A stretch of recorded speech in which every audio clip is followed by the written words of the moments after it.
M stands for two things: speed and handling. This is the new £50,000 BMW M3. From its featherweight carbon roof to ground-hugging diffuser tail, it's the most exciting car to be launched this year.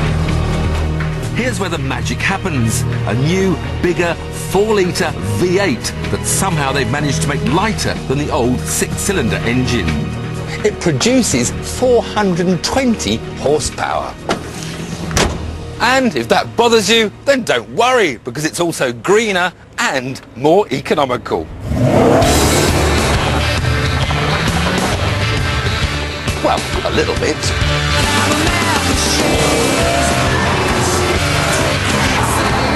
It's not so much an engine, more a laboratory, made in the same place that BMW build their Formula One engines. Even the humble spark plugs lead a double life as high-tech sensors of fuel density.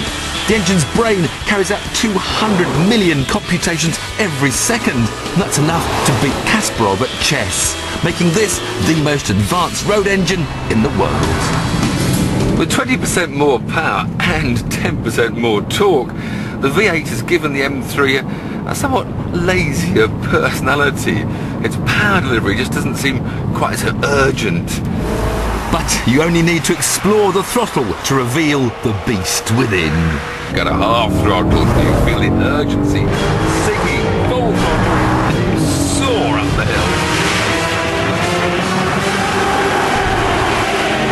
0 to 62 comes up in just 4.8 seconds. That's quicker than a Porsche 911 and exactly the same as arch rival, the Audi RS4. Top speed is limited to 155, but how you get there depends on whether you use the power button.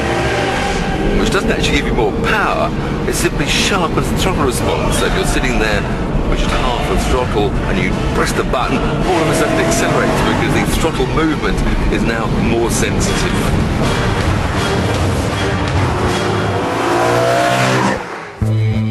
But it's the car's traction control settings that really impress. Here's a standing start with the traction control fully on. Go for a big and it sort of goes nowhere fast. The power is reined in, leaving you stuttering off the line. Now if I switch the traction control off, try the same sort of dynamic start with lots of rev.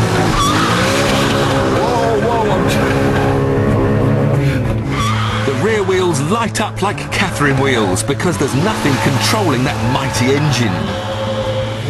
Now select M dynamic mode.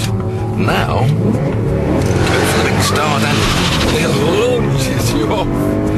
The Goldilocks setting. Not too much, not too little, just right.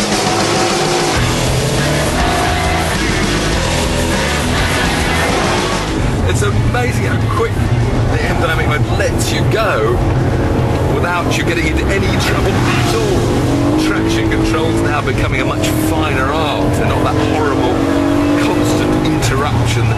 But of course, at the end of the day, it has to go off.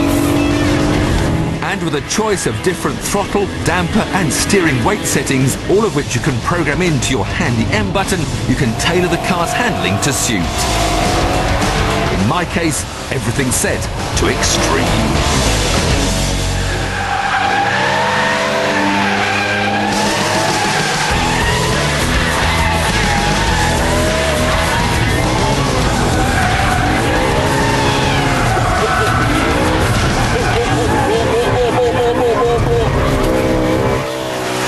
Now there's a little bit of understeer pushing into the corner, but as soon as you tap the throttle, you can get that back to do the turning for you.